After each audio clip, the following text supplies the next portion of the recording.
But ask now the beasts, and they shall teach thee, and the fowls of the air, and they shall tell thee.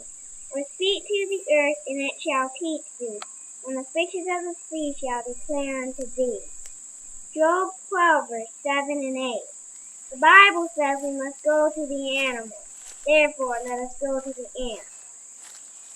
Go to the ant, thou sluggard, consider her ways and be wise, which having no guide, overseer, or ruler, provideth her meat in the summer, gathers her food in the harvest. Proverbs 6, verse 6 through 8. Hello, my name is Catherine, and I'm so happy that you're interested in home canning. I personally want you to know that home canning is fun, easy, and very rewarding, not to mention delicious when it's 0 degrees outside. I want to show you the basic home canning equipment that you're going to need, and then I'm going to show you the equipment that you more than likely have on hand in your kitchen already. A good pressure canner, a steam canner for those high acid foods. We choose a steam canner because we believe it to be energy and time efficient. Jars, lids and rings, jar lifter, funnel, and a little one with a magnet on it that helps you get those lids out of the hot water. And you're going to need a good instructional book, whether it be Ball, Kerr, or just an old friend you know that's been canning for a long time. This is a water bath canner. You may choose to use this over the steam canner for your high acid foods. This is a stock pot. This is what I use to make all my syrups and heat up all that water. When I make my syrup, I like to use a pure unfiltered honey. If I can't get pure unfiltered honey, I use organic unrefined cane sugar. This is a special canning and pickling salt. This is just a salt that doesn't have any anti-caking agent or iodine added. The rest of the items on the table, like I stated earlier, are just items that you should already have in your kitchen.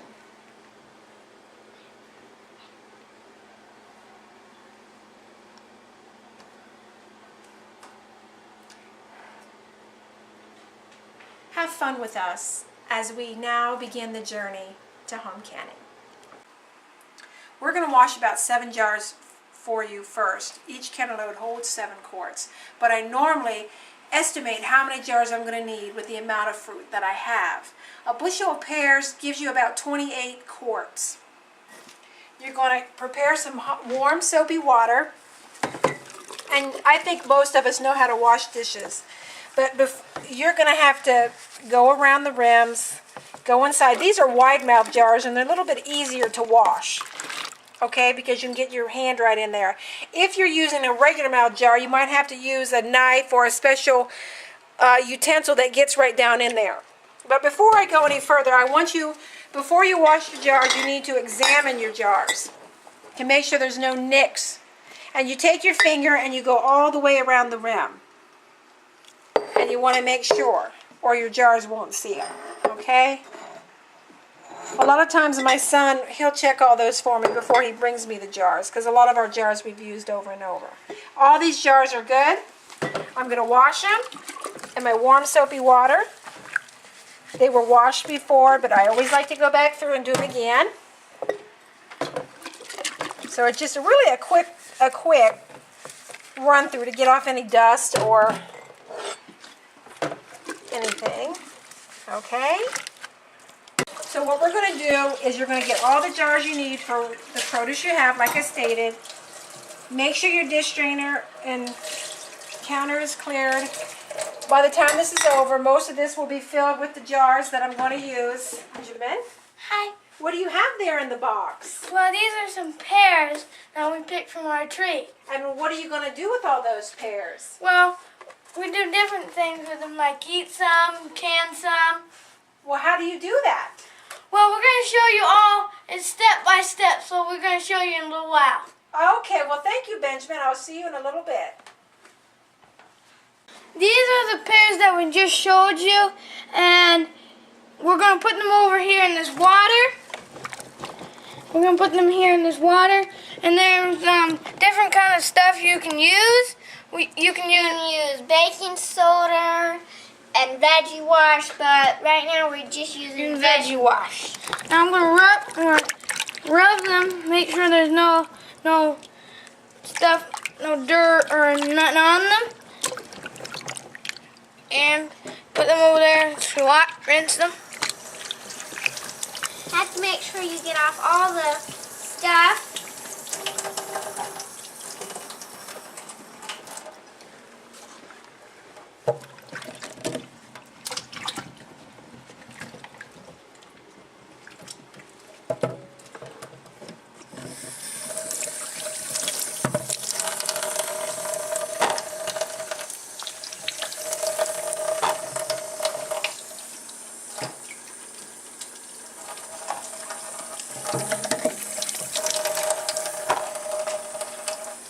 And it's good to always wash your fruit before you eat it or can it.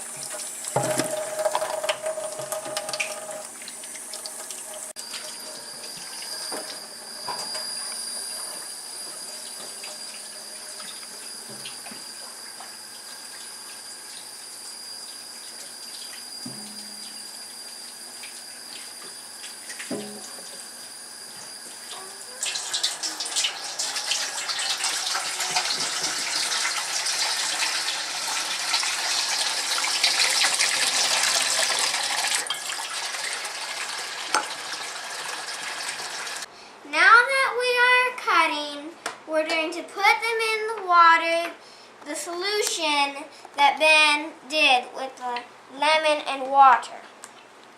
And it's good to always take off any little blemish and the middle part. And you gotta make sure all the fruit are uniform so when you put them in the jar they look pretty.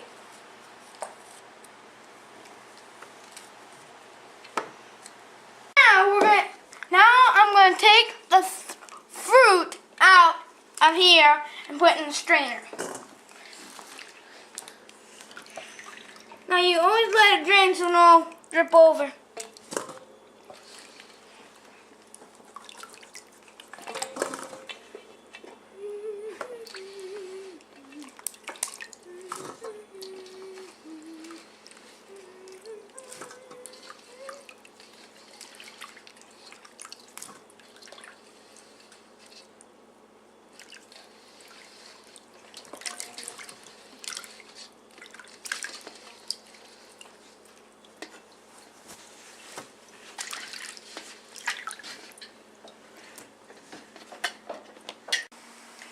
After you wash your jars, take your fruit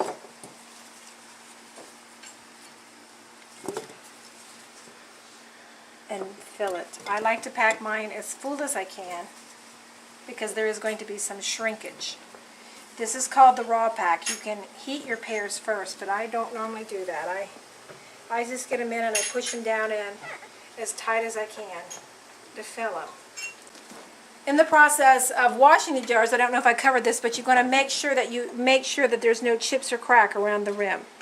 And that's simply done by just running your finger. Normally my children check those for me to make sure they're okay. Once again, I just take it and I put it in. You can use this funnel. A lot of times I don't use a funnel for a wide mouth jar because it's narrow and it gets down in deeper. I like these a lot for my regular mouth jars. You can use gloves.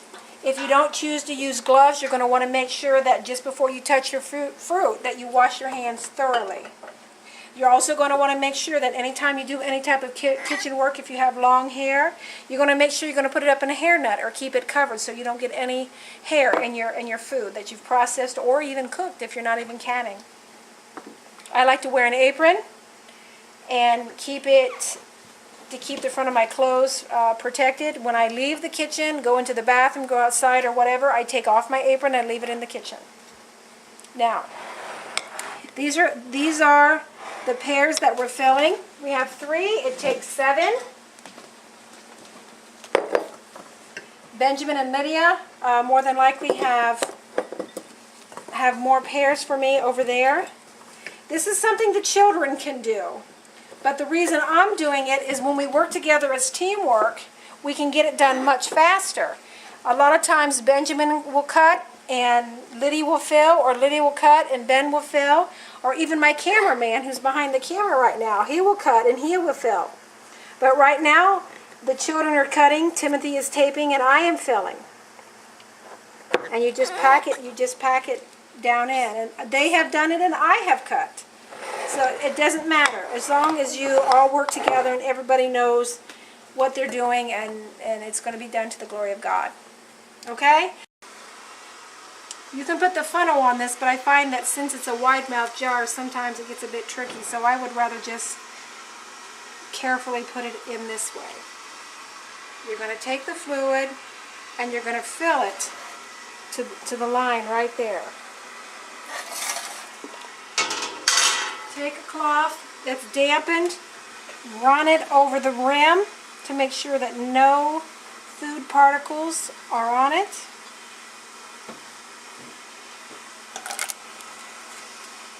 Lift up one of your lids that's been in the hot water. Put it on. Tighten it. Now you're going to be careful because your jars are hot, your syrup's hot. Tighten it. Put it in the canner, and you're just going to repeat that 6 more times. I'm going to do one more for the camera to show you.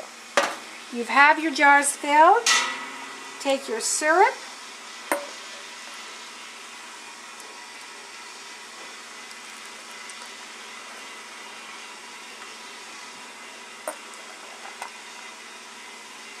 Do it slowly because you can overfill.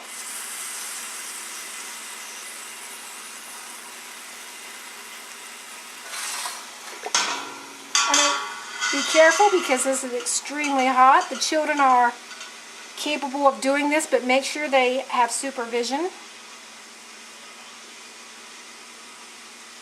Again, take your lid out, put it on, take your ring, screw it on, put it in the canner. Okay. Here's our canner load, full and ready to be processed. 7 quarts.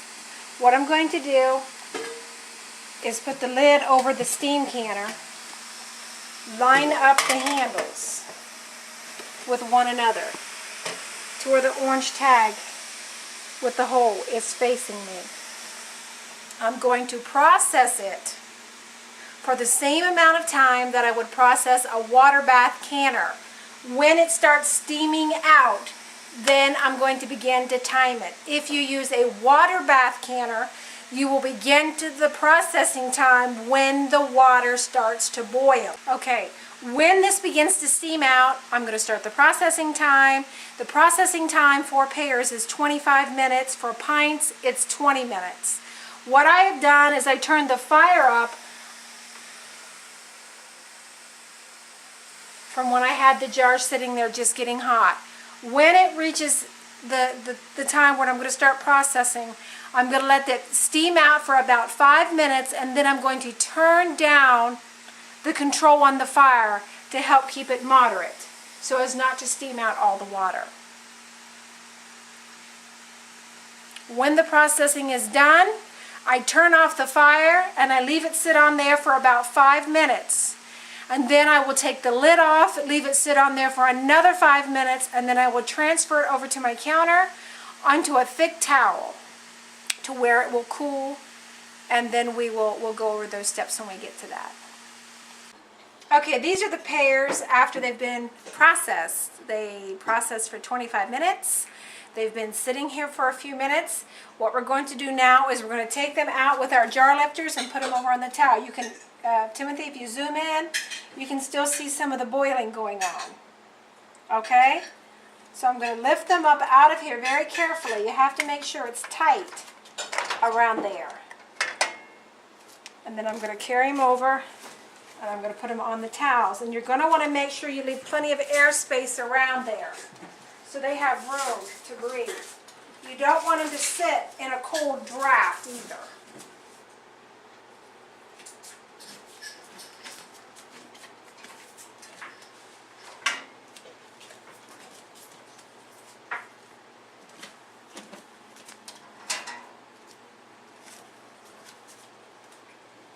Okay, what you're going to do is you're going to leave them sit. You leave these jars sit for 24 hours. After 24 hours, you will remove the ring, and then I will show you how to check to make sure they have sealed properly. After they have sealed properly, you're going to wash off, and you're going to mark them, and you're going to put them in for storage to eat this winter. Okay, this is our finished product. We have taken them out of the canner, and they've been sitting here for 24 hours. We got 21 quarts. We got 3 canner loads. What you do now is you take the rings off. You go through, you do not store them with the rings on. You take off your rings. They'll have to be washed. And I'm going to show you just a few, and I'm going to show you how to check to make sure that they have sealed and that you don't have a false seal. I'm going to take off the rings. You don't want to store them with the rings on because they could rust from any fluids that have come up there, or any water from your water bath canner or steam canner. And they'll rust on there and be difficult to get off. You take them, after you remove the rings, you take and lift them just a little bit off of the ground. See, now this one's a little sticky, and we're going to have to wash it. And you lift them like this. And this lets you know that they have been properly sealed. Okay?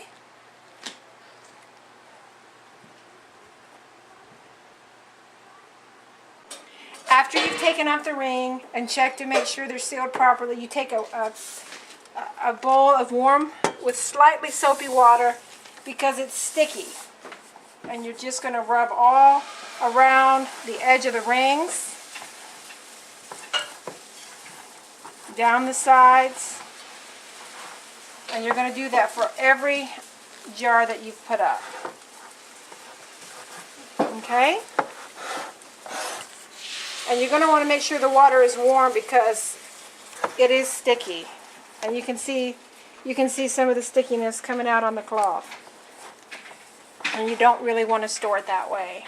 Now after this has dried, we're going to label this. It's going to say Pears 2010. And then we're going to put them up for storage for this winter. We're fresh this morning. Okay, and I've rinsed it and I have it in the colander, in the bowls that I said that you're going to use for your canning. And what I'm going to do is show you that this is the pressure canners on the stove. I've got my jars getting hot, and I have my pan getting ready for the lids and rings to go in. The first thing I'm going to do to get it ready is I'm going to cut the tops off. What I like to do is cut up a bowl full and fill my jars all at one time. I use mixed sizes. It seems like I get more in the jar. You can even use some this big. And then you use some smaller sizes as well. The pressure canners also, if you have extra green beans you can put up. Greens, beans, soup, corn. I don't really do corn much in there. It takes a long time, about 90 minutes to pressure can. I like just to freeze some of my corn. That's the one thing I do freeze. I shouldn't say the one thing. It's probably one of the few things I freeze, because I can just cook it for 10 minutes on my stove and then let it cool and put it in bags. Now, tomatoes and okra would also go in the pressure canner. The tomatoes would go in the, by themselves would just go in your steam canner, but because you have the okra with them, they have to go into the pressure canner, because this is a low acid food. Okra is just prime right now. It is just really a lot. You must pick it every other day. I'm going to probably, on the okra, just get a canner load of okra to show you today.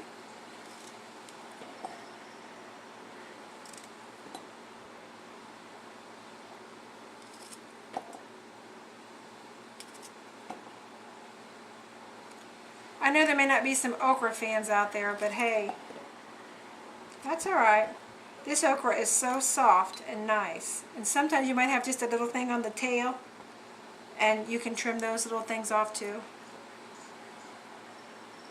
And if your okra starts turning a little color, you know, some brownish, or not brownish, but blackish color, It's just that it's getting bruised. It's really delicate. Now, I'm going to just show you 1 quart jar.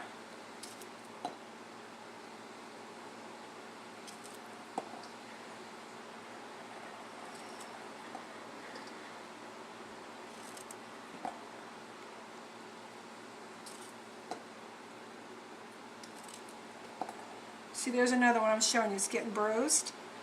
But don't worry, it's not spoiled.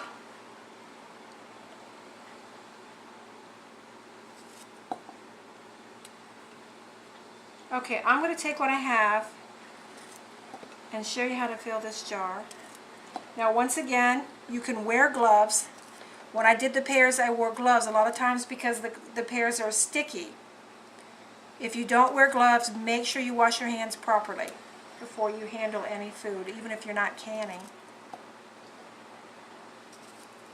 I think I've got enough for a quart jar. If we don't, we'll just try to cut up some more because it doesn't matter because I have all the jars to fill.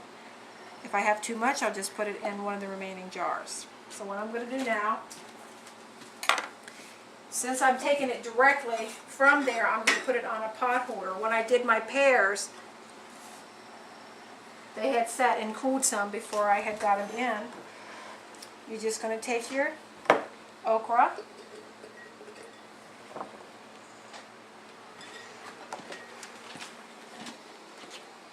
Oh, see, now I'm going to need some more. Okay, I cut up some more okra because you can see it takes quite a bit to fill the jars. In fact, I just keep wondering if I even still have enough. Yeah, I think we're good. Okay, now I'm going to push this down. You're going to notice if you decide to do okra that when you pour your hot water over top of this okra, it's going to float, but don't worry about it because it will shrink down. Okay? Isn't that just really, really pretty? I think I'm going to squeeze this guy in there too. Look, he said he's going to live right in there. He's going to be right there. Once you fill all 7 jars, you're going to take your salt, a teaspoon, and just put it right on the top. Or you can put it on the bottom. Okay? Okay. I filled the first jar and put the salt in it. When I do this, I like to cut up all the okra one time and fill it in my bowl. Fill my jars one time. When I brought my steam pressure canner over here, my jars are going to stay warm inside there. So what I'm normally going to do is pull these jars out and fill them all like an assembly line, then put all my salt in together, and then I'm going to come over here and put my hot water in there. My pressure canner is already going to be put on low for the water it to be getting hot. So when you put it in the pressure canner, it's going to be, your jar should still be warm. You're putting hot liquid in it, hot lids, and it's going into the hot pressure canner. And that'll kind of help with the temperature change in your home canning jars. Okay? We're going to follow the same process after I fill all the rest of my jars with the okra. I'm going to put on my lids, I'm going to put on my rings, put them in there. I'm going to time it. When it gets to 10 pounds of pressure, I'm going to start timing it for the 40 minutes. You take your boiling water, pour it over top.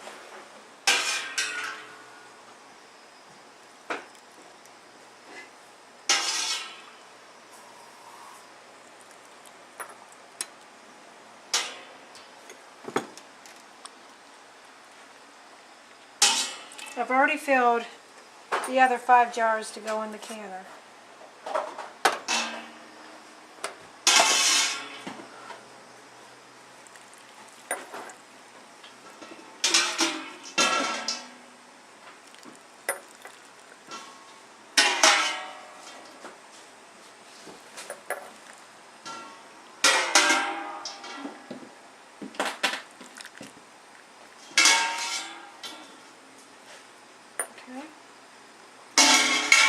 Get your cloth, just like we showed you on the pears.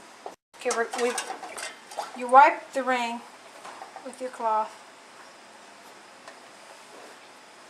You can see how the okra has floated to the top like I told you it would. You just push that down because it's going to shrink down. Put your rings on.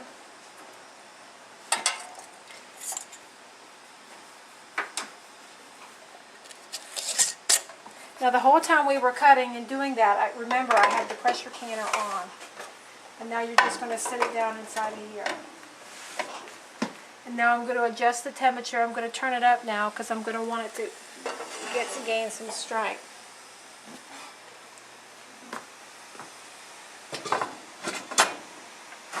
I'm going to put this on. The only thing you're going to have to be careful is now your pressure canner is going to be hot. You're going to line up. You're going to do them opposite. You're going to tighten here. And not all fully tighten. You're going to come here.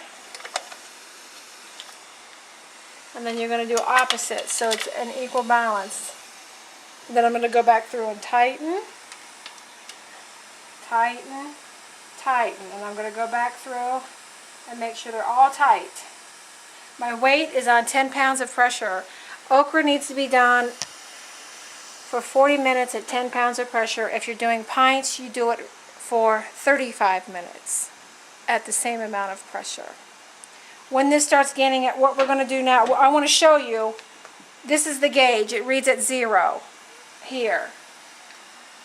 It's going to go up to 10 pounds. Okay? It's going to take a few minutes. Even though our water is hot and everything is hot, you can hear it. It's starting already to build up pressure because we've never given the pressure a way of escape now that the lid is on it. It's going to be climbing up there in just a short period of time. As it's coming up to 10 pounds and at 10 pounds, then we'll show you what that looks like. Okay, it's 10 pounds of pressure. It took about 5 minutes for it to get to the 10 pounds of pressure. You can see the jiggler over here. You can hear it. It's letting you know it's at 10 pounds of pressure. What I'm going to do is I'm going to leave it at 10 pounds of pressure for about 5 minutes, and then I'm going to turn the temperature down to try to regulate it. I do have a correction that okra in pint jars is only 25 minutes instead of 35 minutes, so I'm sorry for that. You have to be extremely careful when you're dealing with a pressure canner. You can't release it when the gauge is showing it's in pressure. You really need to follow the manufacturer's instructions when you're dealing with a pressure canner. One other word of caution: anytime you're canning with a pressure canner, steam canner, water bath canner, don't ever leave the room and leave it unattended, because you have to make sure it's maintained at 10 pounds of pressure. You want to make sure your water doesn't steam out. You want to make sure your fire is regulated on your burner. This is going to pressure now for 40 minutes. I'm going to turn it off about 3 to 4 minutes before the time is up, because it'll still continue to stay on the 10 pounds of pressure for that length of time. I'll let it naturally go down till it goes back down to 0 on the gauge. And then I'll release these knobs, wait another 5 minutes after that, and then I'll take them out and we'll put them on the towel. This is halfway through the processing time. It's been 20 minutes since it started, and you can see the gauge, 10 pounds. The jiggler. And let me show you that the fire is not real high. It started out high, and then you kind of have to know your stove to know where you can set it so it can maintain the proper balance on top. And as always, make sure you follow the warning label and manufacturer instructions when you're dealing with things of this nature.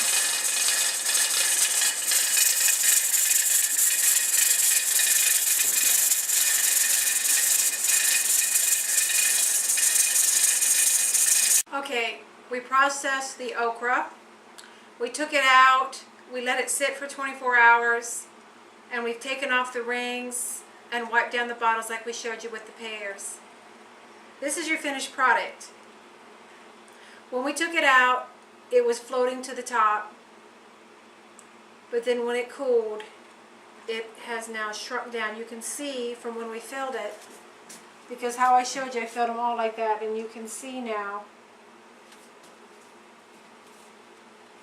that they're all shrunk down some. Okay? We've already labeled these, and we're gonna go ahead and store these for our winter use.